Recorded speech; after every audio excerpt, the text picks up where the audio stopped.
ಹಿಸುಕಿದ ಅವರೆಬೇಳೆ ಪೊಂಗಲ್ ಮಾಡಲಿಕ್ಕೆ ನಾನು ಇಲ್ಲಿ 1/4 kg ಹೆಸರುಬೇಳೆ ಮತ್ತು 1/4 kg ಊಟದ ಅಕ್ಕಿಯನ್ನು ಒಂದು ಪಾತ್ರೆಗೆ ಹಾಕಿ ಚೆನ್ನಾಗಿ ತೊಳೆದು ತಗೊಬರ್ತೀನಿ. ಇದಕ್ಕೆ ನಾನು ಒಂದು 2.5 ಲೀಟ್ರಷ್ಟು ನೀರನ್ನು ಹಾಕಿ ಬೇಯಲಿಕ್ಕೆ ಇಡ್ತಾ ಇದ್ದೀನಿ.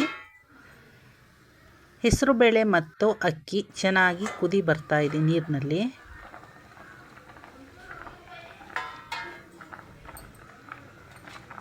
ಇದಕ್ಕೆ ನಾನೀಗ 1 ಟೀ ಸ್ಪೂನ್ ಅರಿಶಿನ ಪುಡಿಯನ್ನು ಹಾಕ್ತೀನಿ.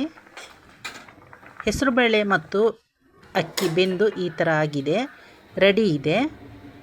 ನಾನಿಲ್ಲಿ ಒಂದು ಬಾಣಲಿಗೆ 2 ಟೇಬಲ್ ಸ್ಪೂನ್ ತುಪ್ಪವನ್ನು ಹಾಕಿ ಅರ್ಧ kg ಹಿಸುಕಿದ ಅವರೆಬೇಳೆಯನ್ನು ಲೋ ಫ್ಲೇಮಲ್ಲಿ ಹಿಸುಕಿದ ಅವರೆಬೇಳೆಯ ಹಸಿ ಸ್ಮೆಲ್ ಹೋಗೋವರೆಗೂ ಚೆನ್ನಾಗಿ ಫ್ರೈ ಮಾಡ್ಕೊಳ್ತೀನಿ.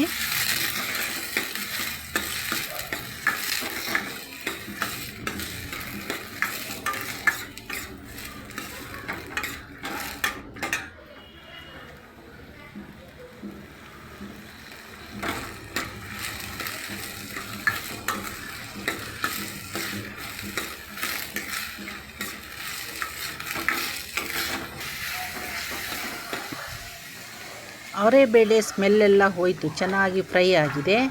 ಈ ಕಡೆ ಅಕ್ಕಿ ಮತ್ತು ಹೆಸರುಬೇಳೆ ಬೆಂದು ರೆಡಿ ಇದೆ. ಇದಕ್ಕೆ ನಾನೀಗ ಫ್ರೈ ಮಾಡಿಟ್ಟಿರುವಂಥ ಹಿಸುಕಿದ ಅವರೆಬೇಳೆಯನ್ನು ಹಾಕ್ಕೊಳ್ತಾ ಇದ್ದೀನಿ.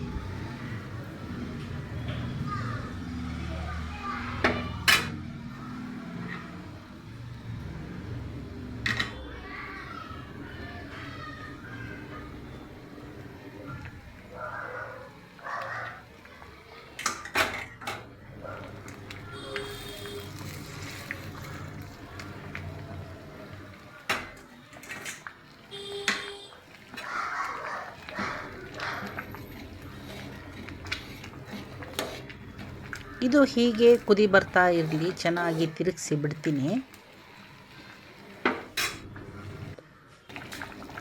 ಇದಕ್ಕೊಂದು ಒಗ್ಗರಣೆ ಮಾಡಬೇಕು. ನಾನು ಸ್ವಲ್ಪ ರುಚಿಗೆ ಕಲ್ಲುಪ್ಪನ್ನು ಹಾಕ್ಕೊಳ್ತೀನಿ, ಎಷ್ಟು ಬೇಕಷ್ಟು. ಅವರೆಕಾಳು ಬೇಯಿಸಿ ಫ್ರೈ ಮಾಡಿದ್ದಂಥ ಬಾಣಲಿಗೆ ನಾನು ಈಗ 4 ಟೇಬಲ್ ಸ್ಪೂನ್ ತುಪ್ಪವನ್ನು ಹಾಕಿ ಚೆನ್ನಾಗಿ ಬಿಸಿ ಮಾಡ್ಕೊಳ್ತೀನಿ. ಬಿಸಿಯಾಗಿರುವ ತುಪ್ಪಕ್ಕೆ 2 ಟೇಬಲ್ ಸ್ಪೂನ್ ಜೀರಿಗೆಯನ್ನು ಹಾಕಿ ಅದು ಸಿಡಿಲಿಕ್ಕೆ ಬಿಡ್ತೀನಿ. ಜೀರಿಗೆ ಚೆನ್ನಾಗಿ ಸಿಡಿದು ಬರಲಿ. ಈಗ ಅದಕ್ಕೆ 1 ಟೇಬಲ್ ಸ್ಪೂನ್ ಕಾಳು ಮೆಣಸನ್ನ ಹಾಕಿ ಅದು ಕೂಡ ಸಿಡಿಲಿಕ್ಕೆ ಬಿಡ್ತಾ ಇದ್ದೀನಿ.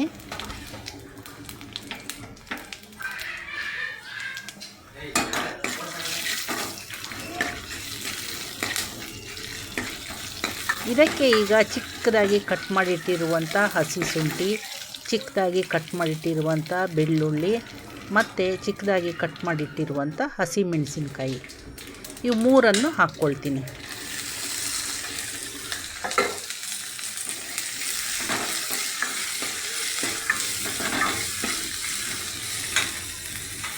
ಈಗ 1 ಹಿಡಿ ಗೋಡಂಬಿಯನ್ನು ಹಾಕ್ಕೊಳ್ತೀನಿ. ಇವೆಲ್ಲವನ್ನು ಚೆನ್ನಾಗಿ ಫ್ರೈ ಮಾಡ್ಕೊಳ್ತೀನಿ. ಸ್ವಲ್ಪ ಕರಿಬೇವಿನ ಸೊಪ್ಪನ್ನು ಹಾಕಿ ನಿಧಾನ ಲೋ ಫ್ಲೇಮಲ್ಲಿ ಚೆನ್ನಾಗಿ ಫ್ರೈ ಮಾಡ್ತಾ ಬರ್ತೀನಿ.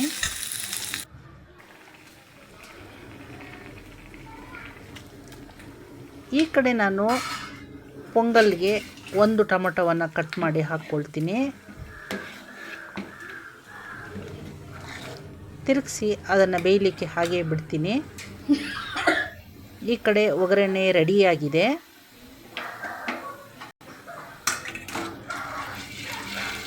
ಈ ಒಗ್ಗರಣೆಯನ್ನು ನಾನೀಗ ಪೊಂಗಲ್ಗೆ ಹಾಕ್ತಾ ಇದ್ದೀನಿ.